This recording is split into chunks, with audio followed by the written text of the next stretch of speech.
सरस्वती नदी, मिथक, विज्ञान और रहस्य।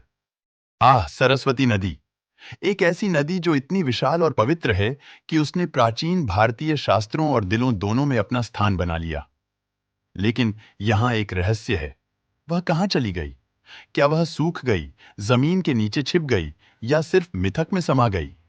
आज हम सरस्वती की कहानी में गहरे पानी में डुबकी लगाएंगे, या कहें सूखी नदी के बिस्तरों में, इस रहस्य को हल करने के लिए मिथक और विज्ञान को मिलाकर। तैयार हो जाइए, क्योंकि यह एक दिलचस्प सफर होने वाला है। हिंदू मिथक में सरस्वती नदी कोई सामान्य नदी नहीं है। वह एक देवी है। ज्ञान, शिक्षा और कला की देवी के रूप में पूजी जाती है, और उन्हें अक्सर कमल पर बैठा हुआ वीणा बजाते हुए चित्रित किया जाता है। प्राचीन ग्रंथों जैसे ऋग्वेद में इस नदी का वर्णन महान, पवित्र और पहाड़ों से समुद्र तक बहती हुई किया गया है। कल्पना करें, एक ऐसी नदी की जो वैदिक सभ्यता की जीवन रेखा थी। कहा जाता है कि सरस्वती देवी एक शाप के कारण लुप्त हो गई। कुछ मिथकों के अनुसार वह गंगा और यमुना जी के साथ मिल गई और प्रयागराज में त्रिवेणी संगम का निर्माण किया, जहां लाखों लोग अब भी आत्मिक शुद्धि के लिए एकत्र होते हैं। लेकिन क्या यह दिव्य इच्छा थी, या कुछ और पृथ्वीगत कारण? आपको यह सोचने पर मजबूर होना चाहिए। क्या सरस्वती सिर्फ अपनी सारी दिव्यता लेकर थक गई और स्थायी छुट्टी पर चली गई? भूमिगत? शायद वह अब पृथ्वी की परत में नेटफ्लिक्स देख रही हैं। अब चलिए मिथकों से नक्शों की ओर और किंवदंतियों से लिडार की ओर रुख करते हैं। विज्ञान सरस्वती के बारे में क्या कहता है? भूविज्ञानी, पुरातत्वविद और जल विज्ञानी दशकों से इस मामले पर काम कर रहे हैं, और यहां जो उन्होंने पाया है वह यह है।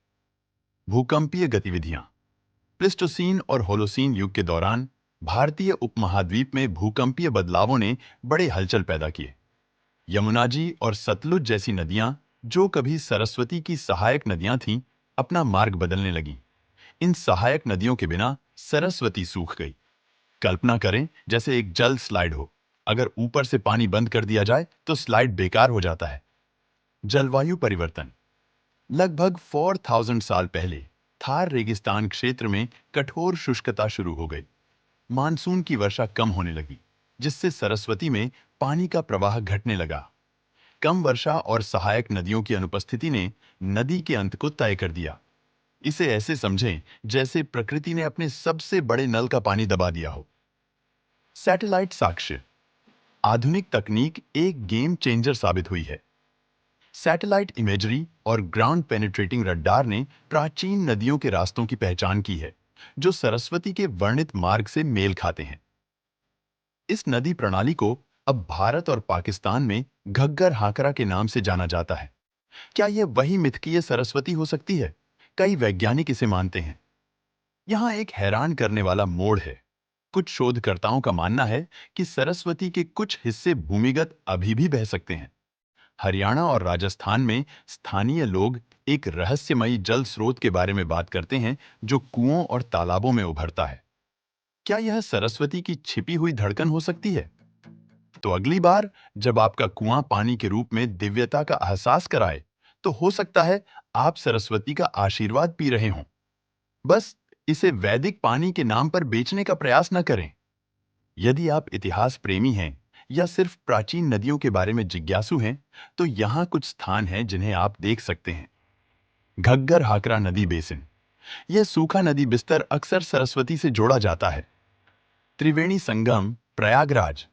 हालांकि सरस्वती यहाँ दिखाई नहीं देती, लेकिन गंगा, यमुना जी और सरस्वती का संगम एक आध्यात्मिक केंद्र है।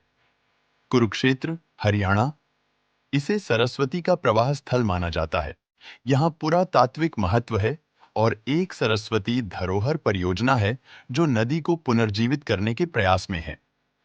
जैसा कि हम इस यात्रा को समाप्त करते हैं, मैं आपको कुछ विचार करने के लिए छोड़ता हूँ। अगर सरस्वती का लुप्त होना पूरी तरह प्राकृतिक था, तो प्राचीन ग्रंथों ने उसका इतना जीवंत वर्णन कैसे किया?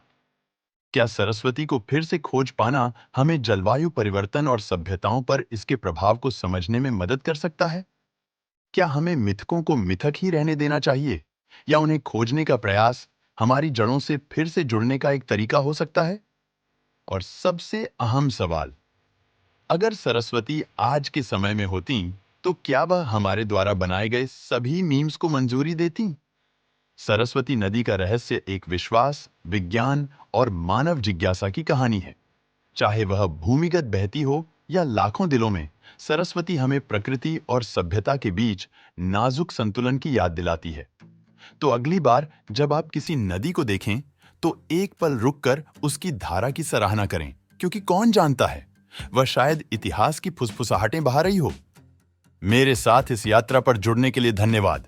अगली बार तक जिज्ञासु बने रहें और अन्वेषण करते रहें।